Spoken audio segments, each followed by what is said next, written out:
Good afternoon. I'm Ed Owen, Director of Communications at HMCTS, the Emergency Courts and Tribunal Service. Welcome to this afternoon's reform engagement event. The focus of our discussion today will be the new warrant of control support centres, and welcome to all those who have joined us for this webinar.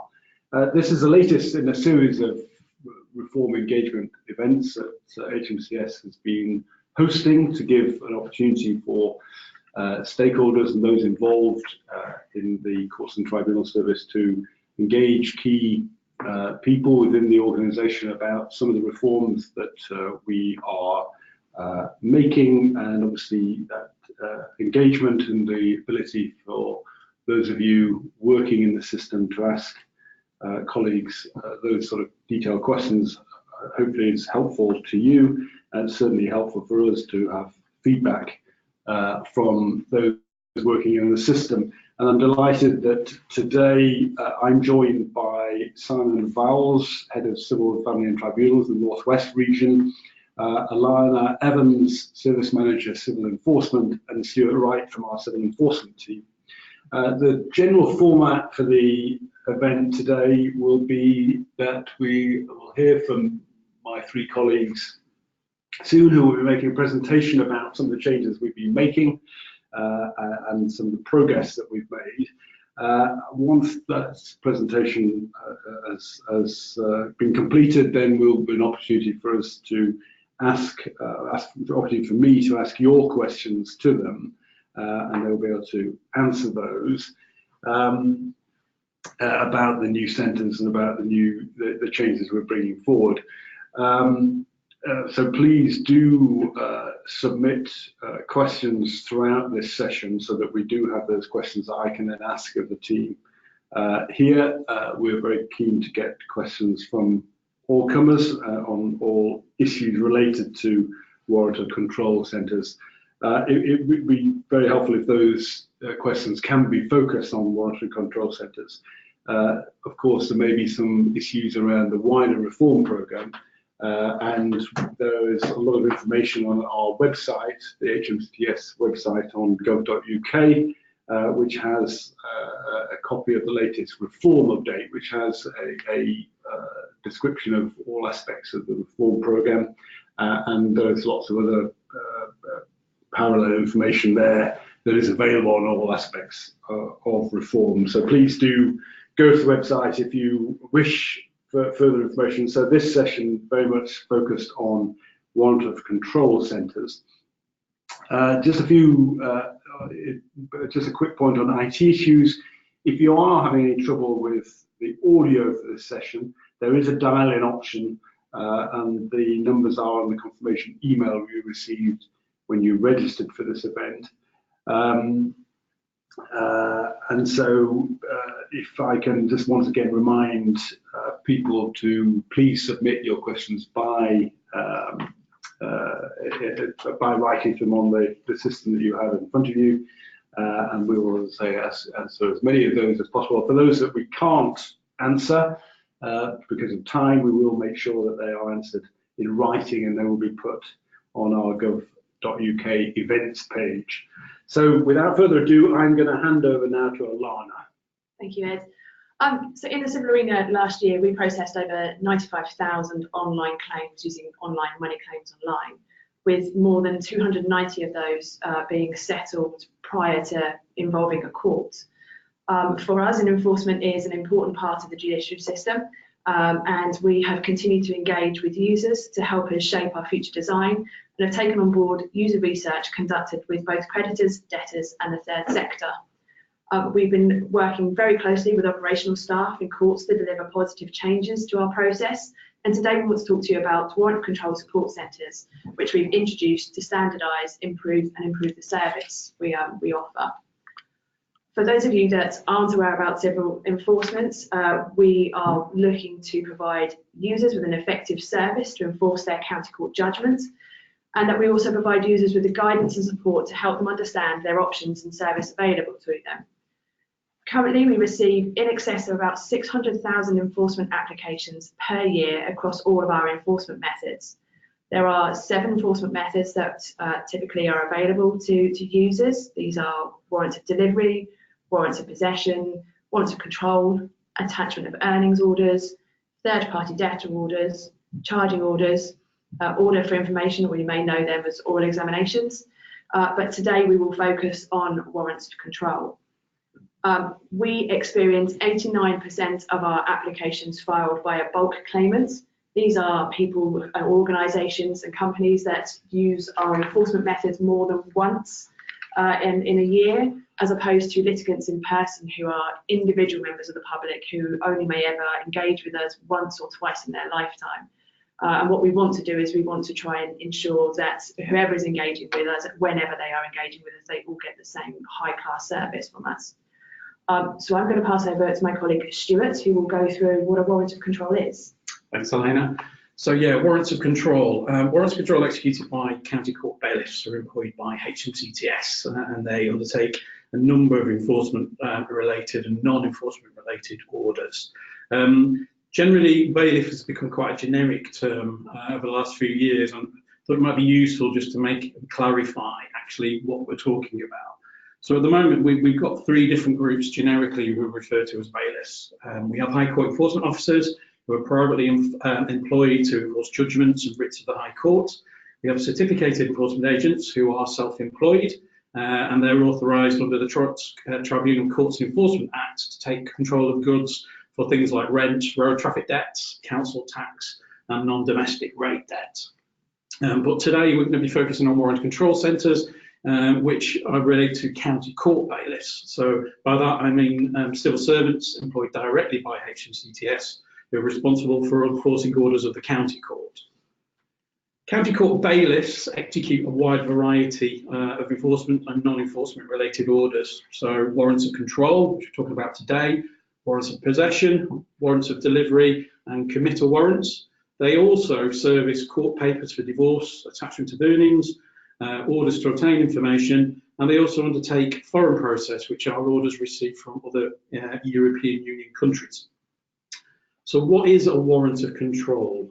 So essentially a warrant of control gives a bailiff the powers to visit a debtor's address, make an inventory of goods, which is referred to as a levy, and then if the warrant remains unpaid after a period of time, those goods could be seized and removed for sale at auction. The proceeds of those sales then goes towards paying the debt, and if any remaining balance is then given back to the debtor. So our previous process offered very limited engagement with debtors. So essentially the warrant was issued, it went to a bailiff and it waited for a visit, and then the bailiff would go out, undertake the visit and try and execute the warrant. What we wanted to do was try and improve the process before the bailiff visited, and understand what opportunities there were to improve the service and make it more efficient.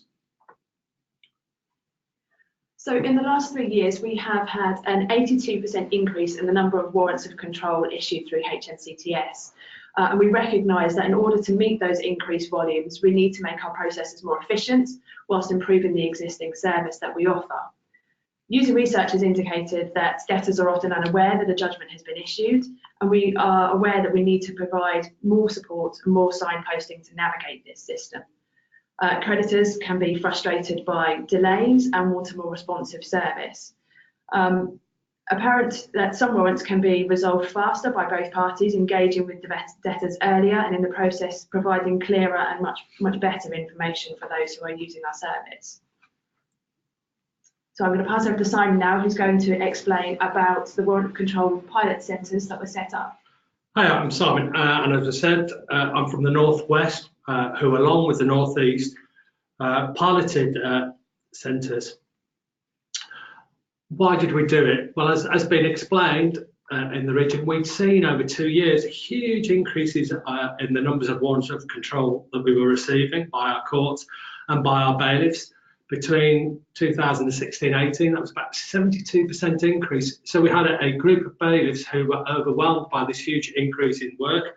And it wasn't helped by the fact they'd seen increases in other areas of their work as well, particularly family work. So I knew we had to do something about it. Why, you might ask, didn't I just simply go out and recruit a load more bailiffs? it's not as simple as that. The recruitment of bailiffs can take an awfully long time. It can take months and months. It's a very specialised post, so that can take a while to do it. And our recruitment campaigns weren't always successful as well. And then there's a long training period for the bailiffs when they're appointed before they can actually go out and work on their own. And such was the position in the courts. I knew I needed to do something quite quickly to help those bailiffs who were really beginning to struggle. So I was looking around for ideas about how we could do that. So I wanted to do something to support the bailiffs, not really replace them because we were going to start recruiting bailiffs, but I wanted to put something in the short term to try and help them. I was aware of other initiatives that have been done elsewhere using admin staff to do that, the first part of supporting a bailiff. And I knew that had been done on a small scale, and I wanted to test that out for myself in the Northwest, and so did the Northeast, and see whether that worked, whether it really assisted the bailiffs, and in fact whether it actually could be scaled up, and whether we could in fact have all the warrants of control for all the bailiffs in the region coming through one support centre and help all the bailiffs across the whole of the region. The beauty of it was as well that I wasn't going to use bailiffs to do that centre. I was going to use admin staff, and we were going to use agency staff, and that would allow us a certain amount of flexibility that if the work increased, we could employ more agency staff, or if we saw a downturn in work, we could lower the number of agency staff.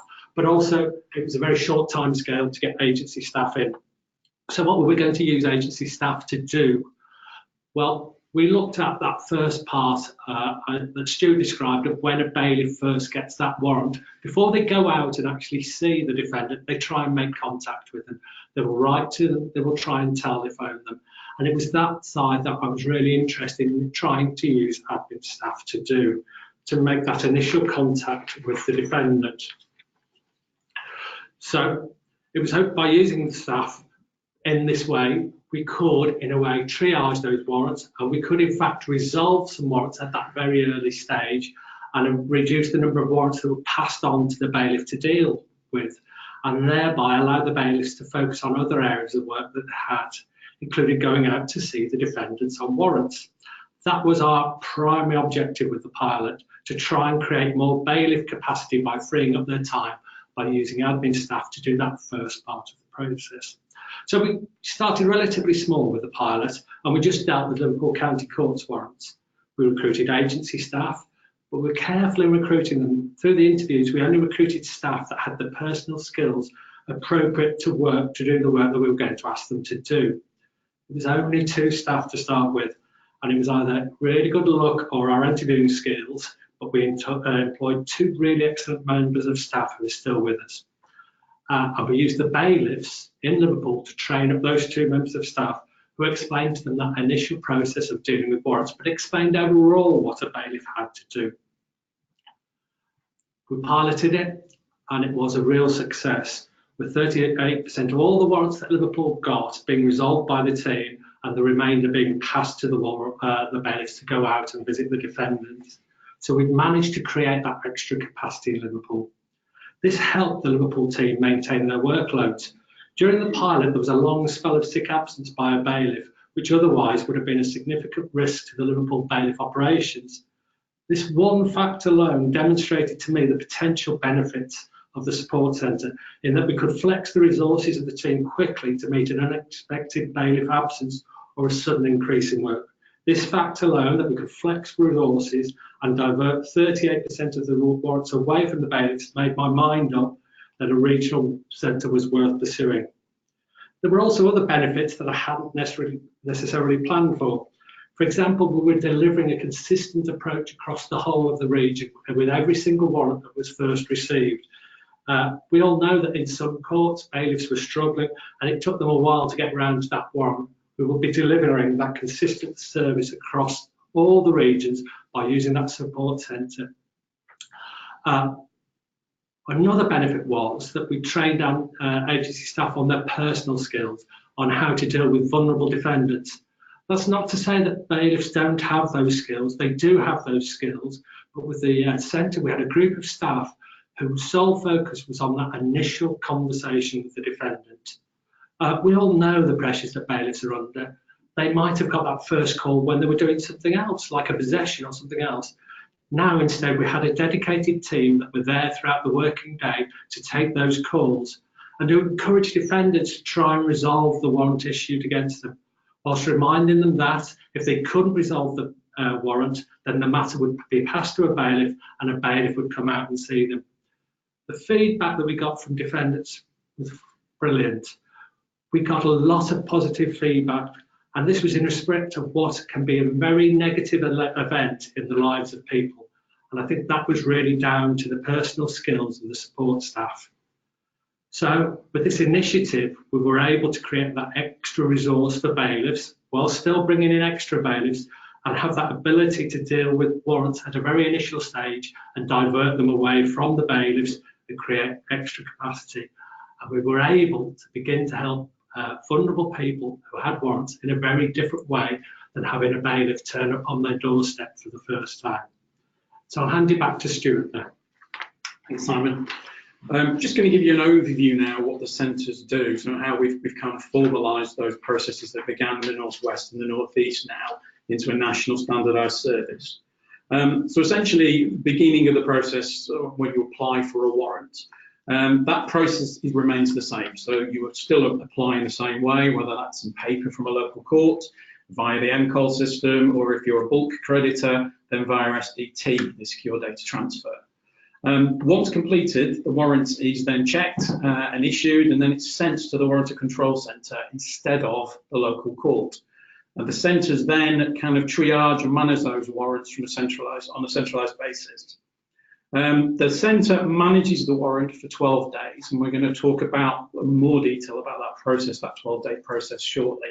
And what they do really is try and act impartially with the goal of resolving the warrant, as Simon said, for both parties. So we're trying to resolve it as early as possible without involving a bailiff. During the 12 days, the staff within the centre will attempt to contact the debtor by telephone or SMS or text message. And one of the key things there is to check that the debtor is aware of the judgment. I think some of the learning that we've had from our kind of insights in reform are that quite often debtors are not aware of the judgment. And certainly they're not aware and don't appreciate what the process is for warrants of control. So clearly one of the things that was key for us was to explain that and just to ensure that the debtor was very clear on the process and the steps to be taken. We'll inform the debtor about further information. We'll provide options for signposting to debtor advice services, and we'll talk in more detail later about vulnerability.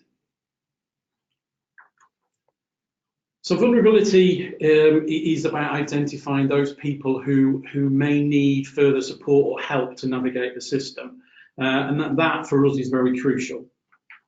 The other thing we try to do is, as I say, attempt to resolve the warrants, encouraging engagement with the creditor, and offer payment facilities and provide information about those options to debtors on the phone. We agree and manage short-term payment plans, which is something new. I mean, bailiffs do offer payment plans or have been able to, but this is more formulating that process and putting some more kind of rules and some structure about those arrangement plans. We'll also provide reminders for debtors. So if we identify someone, we'll ask them whether they want a reminder, whether that's helpful or not, and then the staff in the centre will do that so that when the next payment's due, we can just give people a prompt just to help people along the path, really. If the debtor doesn't engage or they default on a payment plan that's been agreed, then the warrant then passes to the local court and a bailiff is instructed to visit the debtor at their home address. So essentially all the steps I've just talked about are new additional steps that now take place in the period where previously the warrant would just really be sat with the bailiff waiting for them to make an initial visit. So just going into a bit more detail about the process and the different days and the steps that take place. So as I explained, day one, the warrant is received by the centre. The centre will then print the warrant. They'll also produce the notice warning the debtor that the warrant has been issued and that they need to make contact with the centre. We've introduced now, following some of our kind of user insight and research, an additional information sheet. This now goes along with the notice. and explains really for the debtor more about the process. So what is a warrant, the contact details for the centre, the process, what happens next, the next steps, methods of payment, and we also signpost to Money Advice Service and Citizens Advice for those people who feel they need some support and they have issues with debt. Staff then check the warrant for any risk assessment information and also to see if a phone number has been provided by the creditor. The phone number for us is really key. It doesn't stop the process if we don't have a phone number, but having a phone number enables us to make better engagement with the debtor. So if there's no phone number on the warrant, then the notice will still be posted out along with the information sheet to the debtor. And if no response is then received by day 8 of the process on the back of that notice, then the warrant remains in the centre until day 12, and then it's passed to a bailiff. Where we do hold a phone number, we'll try and establish contact with the debtor either via phone or via an SMS message. We're currently piloting SMS messaging in the North East region with a view to evaluating that over the next couple of months and hopefully rolling that out to the other centres. At the moment, the SMS messaging is used to make contact with the debtor. It's also used to issue reminders, and people can obviously opt in or out of that service. So essentially on day 3, we make the contact. Once we've made contact with the debtor, hopefully, as I say, we can explain the process, we can explain the options available to them. And essentially, we can offer various different options at that point. Obviously, our initial kind of perspective really is to get payments in full for the creditor, and that will always be the priority where possible. What we also do is encourage the debtor to contact the creditor to come to an arrangement to pay. And that's really crucial that we engage or try and make the creditor and the debtor engage if they haven't already, and encourage that engagement. We also then offer, if someone can't afford to pay in full when they've been contacted, we do arrange an informal 3-month payment plan. So that can be useful for some people who want to enter that arrangement. Obviously, it's not our role to force people into making an arrangement plan, and it's not, you know, the conversation with the debtor. It isn't on that basis really. It's just us offering help and support where we can really. We also advise debtors about other applications that they can be made if they want to go back to court to pay over a longer period. And one of the really important things we do, and one of the key changes really here, is around vulnerability. So we'll assess vulnerability from the conversations we have with debtors. Some of the conversations we have are quite long and complex conversations with a lot of detail about the circumstances of the debtor. And we use that to help inform a decision as to whether we think that debtor may be vulnerable. And if we do, we can also then obviously signpost the debtor to other specialist support services. So after day 3, we then wait to see whether we get a response to the notice or if we've managed to make contact with the debtor. If at day 6 we've not managed to make phone contact with the debtor, then we'll go through that process of contact via a phone call or an SMS message again. We'll do the same process. Obviously, if we can make contact with them, that's great. If there's no reply, if possible, we'll leave a message and then we'll wait for day 8 in the process. And obviously, we'll monitor for any inbound contact from the debtor. So at day 8, if no contact's been made, then we'll issue a final reminder letter.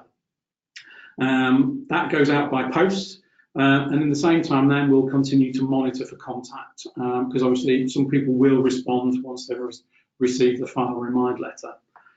On day 9, we make a final attempt to contact the debtor by SMS, by phone again. If there's no message at that point, there's no reply, sorry, at that point, we leave a message. Then, once we've got to day 12, we've reached a point really where the warrant needs to go from the centre to the bailiff. So we'll issue the warrant out to the local court. So the warrant's passed back then to the local court, given to a bailiff, and the bailiff will then intervene. At that point, the centre no longer manage the warrant, so it's passed entirely to the local court, and any correspondence that's received by the centre is then forwarded to the local court for action.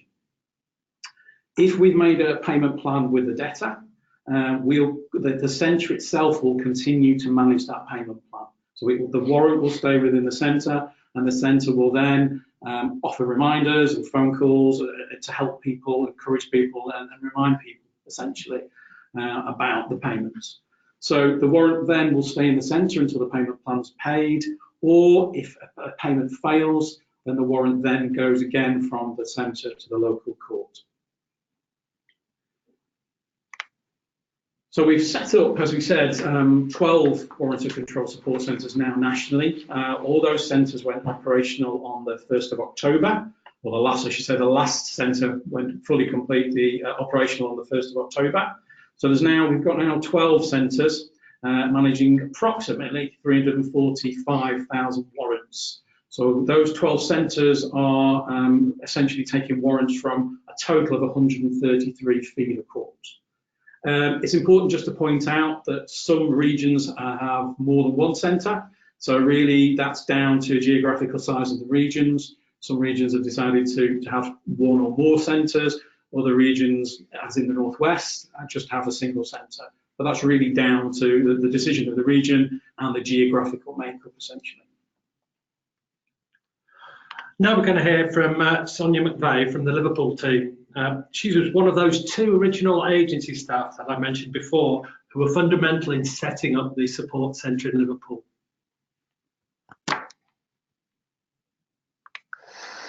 Hi, my name is Sonia McVeigh and I work at the Warrant of Control Centre at Liverpool.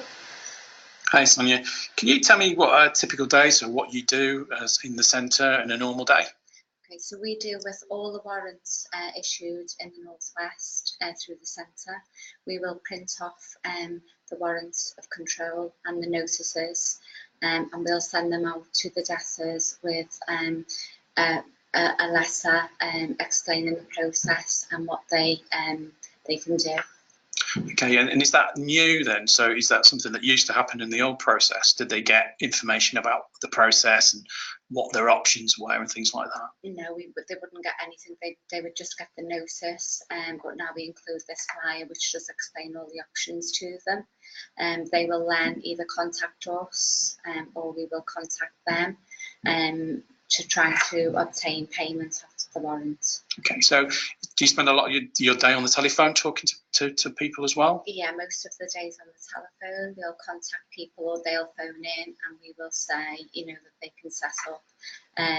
We'll ask them first of all if they're able to make a payment and pay in full.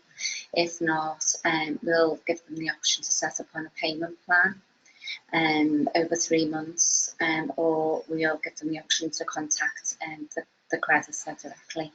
Okay, so are you able to signpost people as well? So if you think someone's got debt problems or other potential vulnerabilities, are you able to signpost them to where they can get advice? Yeah, we'll signpost them, and obviously we do deal with a lot of people who've got vulnerabilities, and they'll come on to us and they'll start to explain their situation to us, and then we will signpost them to the CAB, step change, different areas where they can get help, and then we'd advise the creditor and let them know that individual has got a vulnerability. Okay. What kind of feedback and what sort of discussions do you have on the phone? It must be, you must get a lot of information from people on the phone. What sort of discussions, what sort of information, how do people feel about the fact that you're ringing them up to talk to them about the warrant? The feedback has been really positive, and they'd sooner deal with us than have a bailiff turn up at their door. They'll stick to payment plans, and they're really grateful and thankful of having someone to talk to. Sometimes if they're unable to get in touch with the bailiff, and they've got our number, so they will phone us. Okay, and do people appreciate the fact that you're reminding them about payments? Because I've been understand you manage the payments. If there's a payment arrangement, you manage it in the centre. So are you ringing people up to remind them sometimes? Are you kind of helping them to remember the fact that they're due to make a payment? Yeah, we'll have a number of payment plans per day to contact. So we'll contact the individual to take the payment. We'll leave them a message for them to give us a call back. and yeah, people do tend to be appreciative of the call, and they'll make the payment. They're finding it easy to get in touch with us and do the payments over the phone. Okay, thanks, Anya.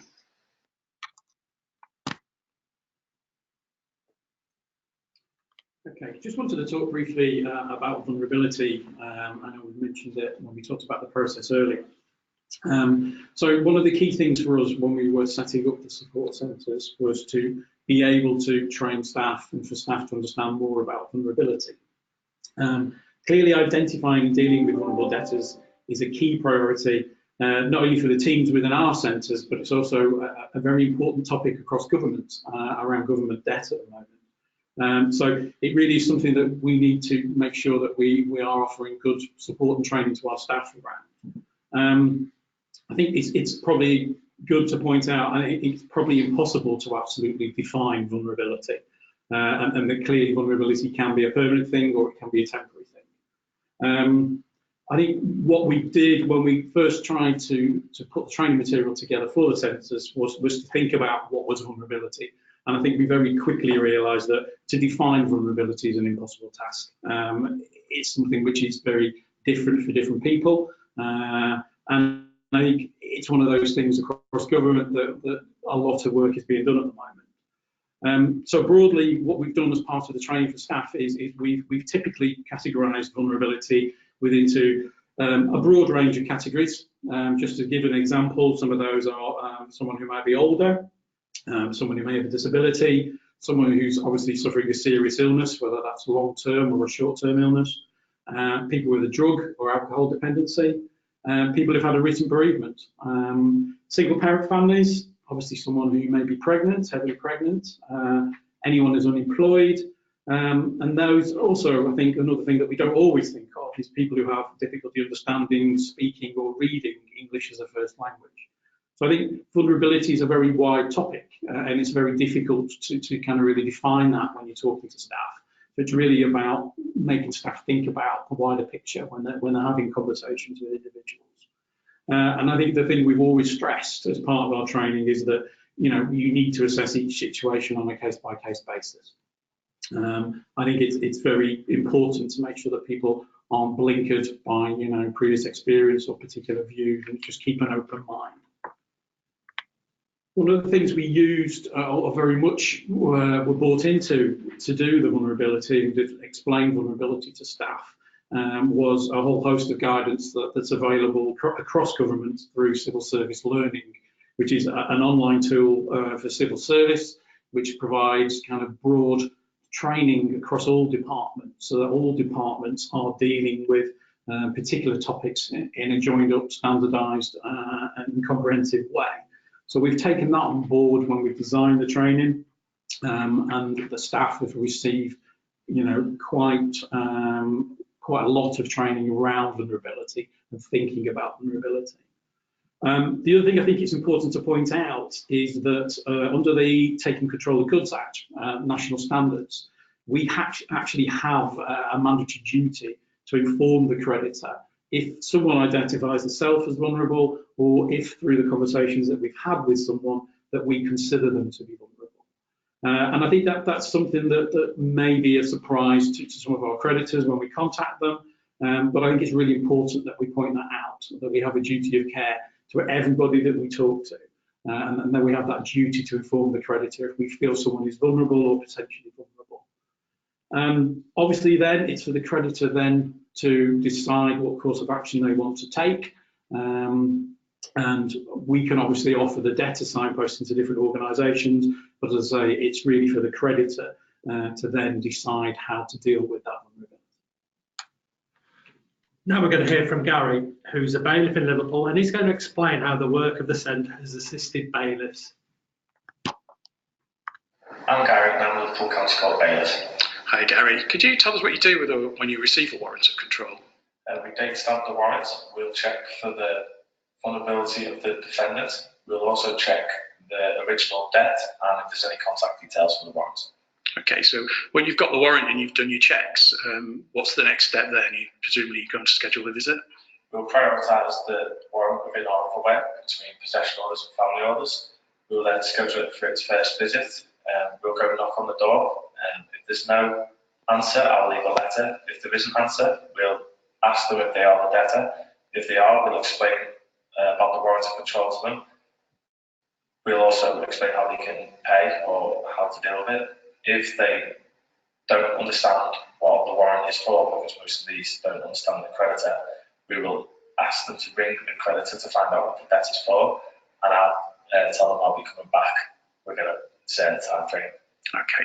Could you tell me, so since we've introduced the warrant control centres, what differences has that made to you? What differences can you see? Are you getting more information, or are you understanding more about the debtor? We understand more about the debtor because we have more of a risk assessment if they're vulnerable or if they could be aggressive. If they live there because they've made contact through the warrant control centre, we'll also find out more about them if they're on universal credit or if they're able to pay, or if they've moved address or left but a partner still lives there. So essentially then, the warrants that you do get through, you're getting more information then. Is that helping with the job? Is it making it more efficient, more effective? A lot more information, which does help, because obviously we'll be able to identify the ones who are more willing to pay, and if they were able to pay, we'll be able to sort something out with them. We'll also know if there's no contact that they may not live there, so it'll give us more of an identification of whether or not that warrant will be easy to sort out.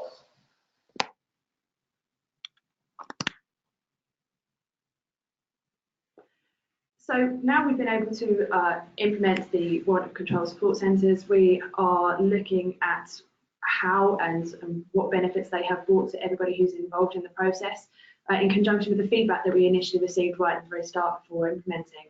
And we've identified that the centres are providing a standard and more consistent approach, that they are faster and a more efficient way to engage with debtors, that we're having earlier contact, which ensures the debtor is aware of the judgment and aware of the issue of a warrant. There are improved contact channels for creditors. We are also able to provide debtors with clearer information about the end-to-end process, what's available to them, and as Stuart was saying earlier about the vulnerability aspect as well. We are also able to look at and work alongside the debtors to provide better and understanding choices, which gives a quicker resolution for all parties. So our next steps moving forward, now all our centres are live, we are looking to collect data and to measure and evaluate the success of these centres, looking to roll out further text messaging pilots that's already been piloted, and we are looking to improve our communications with everybody through IT changes, and to look at what information is out there and we're given to creditors. And we're going to do that by continuing to engage with the users of the service as well. And hopefully we will continue to improve from them there on in. That is all from us. Ed, thank you very much. Thank you, Alana. Thank you, Simon and Stuart, for that long and detailed presentation, which hopefully has been interesting and informative for all those of you who've joined this webinar.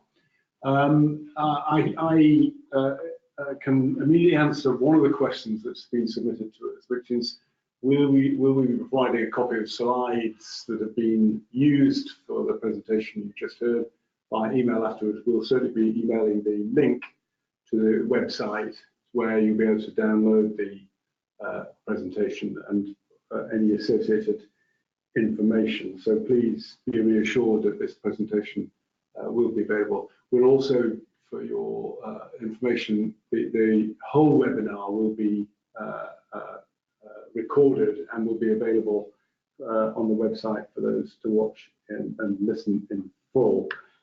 Thanks very much, everyone, for submitting questions. We've had a number of questions submitted during the presentation, which I'll come to in a moment, but a couple that were pre-submitted, which I just want to ask. Alana, first for you, if I can, do all warrants of control, whether applied for electronically or on paper, go through this process and end up in a centre? Yes, they do, Ed. So every warrant will start off in a warrant control support centre, regardless of whether they're electronic or paper. Great, thank you. That's short, sweet, and pretty definitive. Simon, a question for you, if I can. Is this process replacing the service previously provided by county court bailiffs? No, it's not. It's an additional service, really. So, as I said, we were struggling with recruitment of bailiffs. We've since the increase in warrants, we've managed to recruit more bailiffs, and we've now got more bailiffs than we've ever had before, though there is always a turnover in bailiffs. So bailiffs is our main focus, and this is an additional support to that, to assist those bailiffs and to provide a better service to our customers as well. So it's the two working in tandem together. Thank you. Stuart, when a warrant is at one of the centres, should any written correspondence be sent to the centre or the local court? Yeah. So really, we talked about that 12-day period. So whilst the warrant is in that 12-day period at the centre, then any correspondence should always go to the centre. Once after the 12-day period, if the warrant is not staying at the centre, there's not a payment plan, then any correspondence should go to the local court. What I would say is that obviously once the centres have passed the warrant over to a local court, if they do receive any correspondence related to the warrant, that will be passed to the court. Thank you. And while I've got you, Stuart, just a further question for you, if I may. What happens if I'm unable to provide you with a phone number for the debtor? Does the warrant still go through this process? Yeah. So I think one of the things we were keen for is that the process is the same, no matter whether we have a phone number or not. So everyone will get the initial notice, everyone will get the final reminder letter, and everyone still has the opportunity to have that period before it goes to the bailiff in order to engage with us and discuss the warrant with us. So yes, essentially the only difference is you obviously clearly can't get a phone call or an SMS message without a phone number, but you will still get written contact from us and you still get that period in order to engage with us before we send the warrant to the local court. Thank you. Some questions have been submitted during the presentation. A question from Tom. What happens when the debtor advises that payment had already been made and provides dates and amounts of payments? Stuart, do you want to add something? Yeah, so essentially what we'll do, we will contact, in that situation, we contact the creditor and refer it back to the creditor and say, we've been told we've engaged with the debtor, we've been told that you've made arrangement to pay with them or you have paid already. Could you confirm that? And then obviously, if the creditor does confirm that, we can manage the warrant and deal with it. So essentially, we will contact the creditor to confirm that. Great, thank you very much. And how can debtors or advice agencies recognise the calls or text messages genuine? Simon, is that? Well, as I said, we're still piloting out text messaging, so that's still in a pilot stage at the moment, but we work under really, really strict guidelines about how we text defendants. We don't, in fact, text advice agencies, just defendants, and it's another way of contacting them. I like writing to them or telephoning them, but we work under, as I say, strict guidelines as to how we do that. We're not aware of any fraudulent activity in respect to text messages, but generally fraud, we're alive to that issue and we're always ready to take action if something like that occurs. But at the moment, that doesn't seem to be an issue with text messaging. But as I say, we're alive to that issue if something like that would occur. Thanks, Simon. A question here from Andy. Alana, perhaps you can take this one. Are there any charges or fees to the debtor for this service?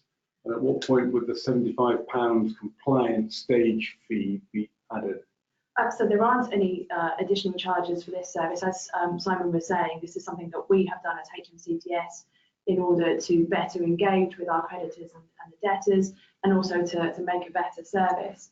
The compliance stage fee, I'm guessing that means the issue fee for the warrants, and that is something that's added right at the very start to the amount that's outstanding. So the debtor will know how much there is for the warrant and then know how much the fee is, so they'll be able to identify which is which. Great, thanks. Question from Morgan. Can a creditor opt to not have their case dealt with via a contact centre, or is this now a mandatory process? Stuart?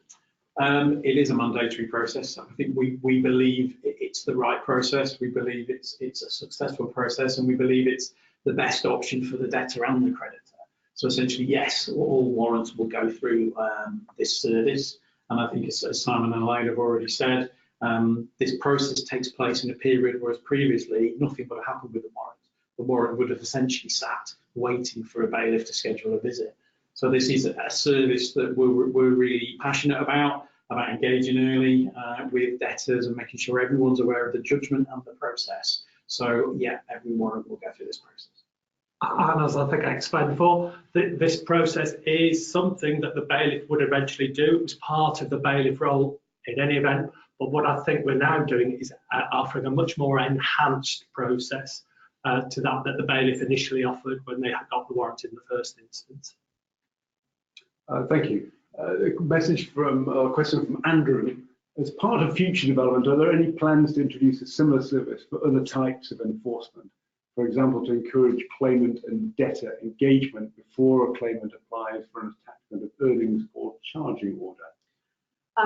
Currently, at the moment, we are not looking to scope that part of the enforcement activity out. We are wanting to look at the warrant control support centres, what we do right, what we do wrong, and try and build from there on in. And once we've got that formula down, then we're going to look to move on to other areas of enforcement, but not in a very close future, let's put it that way. Thank you. A question from Sean. Reference was made to 35% of warrants being resolved. What is the definition of resolved, Stuart? That's a very good question. Yeah, so our definition of resolved means that essentially we don't need to pass the warrant to the bailiff. So that could be that it's been paid in full. It could be that it's been dealt with in a different way. So it may be that we've identified that the debtor is vulnerable, we've spoken to the creditor, and the creditors agreed that actually maybe a warrant isn't the right step forward for them and for the debtor. So there's a wide range of different kind of categories we call resolved. But essentially what it means is that the warrant hasn't gone to the bailiff and won't be going to the bailiff. And while I've got you, Stuart, for a question from James, are there any plans to encompass NCES work as well? Yeah, so just for everyone, just to make you aware of the abbreviation, NCS is the National Compliance Enforcement Service. So that's the collection of criminal fines as opposed to county court debt. And the answer is no, there's no plans to combine the two services together. Very different, different type of debt. Potentially some of our debtors may have criminal fines, but I think the two are very different pieces of legislation and law around them. And it's not something that we'd be looking to combine. Thanks. Question for you, Simon, from Meg. Do you advise defendants on how to set aside a CCJ where appropriate? I think this comes back to what Stuart was talking about resolving a warrant. And in that conversation, it might be appropriate that the defendant needs help on setting aside the county court judgment. And all the staff in the centres are trained on that process and able to explain that process to a defendant and provide them with the relevant form to complete. So that is one of those ways of resolving a warrant. Thanks, Simon. A question from Lorraine, which I'll put to you, Stuart. What happens if the defendant can't clear the debt in 3 months but wants to pay? Yeah. So what we'll do, we'll speak to the debtor on the phone. If they can't, or they want to pay but can't pay over a period of 3 months, what we'll advise them to do is make an application to the court to have the court extend that payment period. There is a fee to make that application, but there is help for fees for people on low income. So we would advise them that might be an option for them, and we'd explain the process how to do that. Two questions, one from Caroline, one from Mark, on vulnerability issues which were dealt with in the presentation. So Caroline's question is, what guidelines are being used to identify vulnerability? Stuart, do you want to deal with that question? Yeah, I think I may mention in the presentation. So what we're using at the moment is the advice that's published on Civil Service Learning. So that's the cross-government advice on vulnerability and identifying and dealing with vulnerability. So that's the guidance we're using at the moment. As that guidance may change in the future, then obviously we'll look at our processes and we'll look to evolve those as the advice across government changes. Thanks. And a question from Mark on the vulnerability issue as well. What obligations are there on creditors when dealing with vulnerable debtors. Stuart, what have you? So the obligation on the creditor under the national standards are that they must obviously take on board any advice that's given around vulnerability, but essentially it is for the debtor in most circumstances to make a decision about how they deal with that. And I would say that I think most creditors do have policies and procedures in place for dealing with vulnerability, and they are aware that that's something that they need to consider. I think other than that, there are circumstances where when the warrant goes to the bailiff, that the bailiff can insist that this warrant is just not enforceable. If there are really specific circumstances around vulnerability where the bailiff feels that there isn't really a case to be answered from the creditor, that the warrant is just not executable because of specific, in very individual circumstances. Thank you, Stuart. Last question from Meg. What do you do if you find someone who has multiple CCJs? Sam?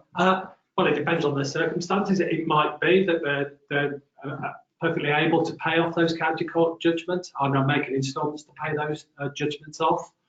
But it might be that they are beginning to really struggle, so we would refer them to an advice agency, and we'd get them to talk to the creditor as well and explain their financial position to them as well. So it really depends on the individual circumstances, but of course we would point them in the right direction if they need that advice and help. Great, thank you so much. Well, I'd like to thank Simon, Alana and Stuart for your time and the way that you've answered questions. I hope that's been informative and helpful to those joining today's session. Thank you to all those who submitted questions that have been, I think, very well received here, and I hope that the answers have been helpful. As I said before, we will be ensuring that a recording of this session is put on our gov.uk website for people to watch and listen to in the future, and we'll also be emailing all those who've attended today with the link to that and any other related information. So please do visit our gov.uk website, where you'll find a lot of information about this event, but also the wider reform programme. And obviously, if there are issues that you want to take up with HMCTS about any aspect of that reform programme, you can always email us on our change something that matters at justice.gov.uk, and we are obviously always keen to hear of comments and thoughts from those who are working within the system on that reform programme. Thank you to all those who've joined us today. I hope this session was useful and informative. We will be holding further events of this sort on different aspects of the reform programme. So once again, thank you all, and goodbye.